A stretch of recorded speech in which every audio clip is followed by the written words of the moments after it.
day today.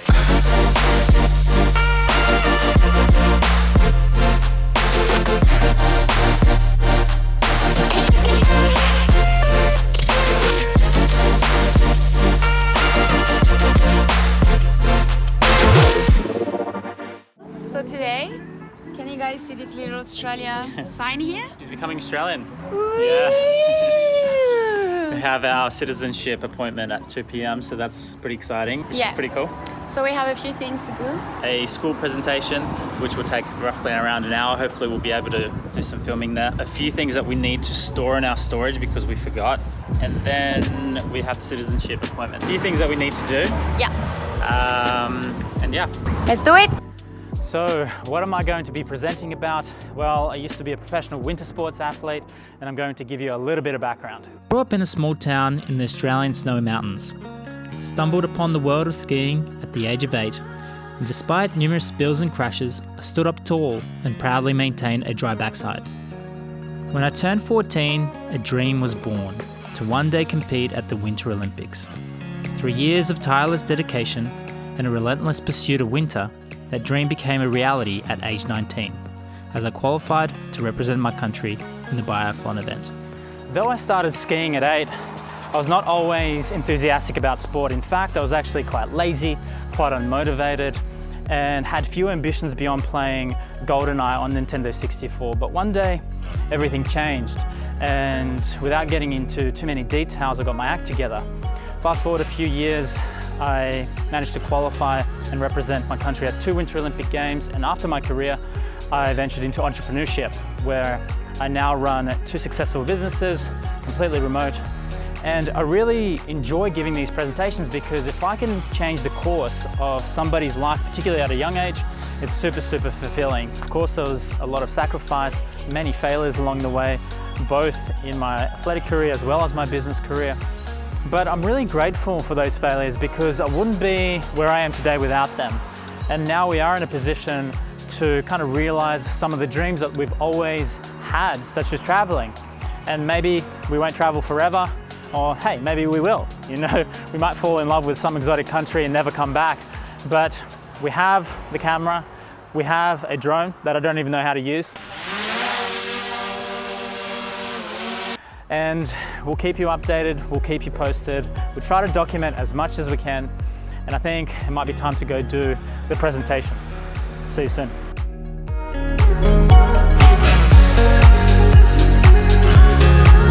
Some of you probably already guessed it, but this boy was me. I was lazy, unmotivated, I hated going to school. Best things in life are actually on the other side of fear. So whenever you have a fearful moment, you should just go for it because at the end of the day, it's probably going to be a really good decision. Life is like a roller coaster. Who plays video games here? Hands up. So what do we do when we play a video game for the very first time and we've never played it before? We suck at it, right? We're not very good at it. And we usually fail, but we never say, well, I'm not very good at this. I'm just going to, chuck it out, never play again. We usually just play it again, right? And then we go to the next level because we learn from those mistakes. And life is really similar. The more times you fail, the more you learn. You actually learn 10 times more from your mistakes. And every single person that you've looked up to, every single person that you admire, maybe that's a celebrity, sporting icon, they've all gone through countless failures. And that's why we aspire to become them. And so don't be scared to fail. Embrace it, understand that it's a part of the process. As long as you have resilience to persevere, you actually go to the next level. Okay, we're done with the school. How did you go? It's good. Yeah? Regardless of any sort of presentation though, I get so nervous. Good job. Before every single time. So now, what do we have? We have to go to the storage, do that quickly, and then we're going to go straight to the city for the presentation. Yeah, let's go do it. This is pretty cool. So yeah, this is where all of our belongings are going to be stored. Just in there. So That's how we stacked it up. It's actually the size of it. It's a pretty good size.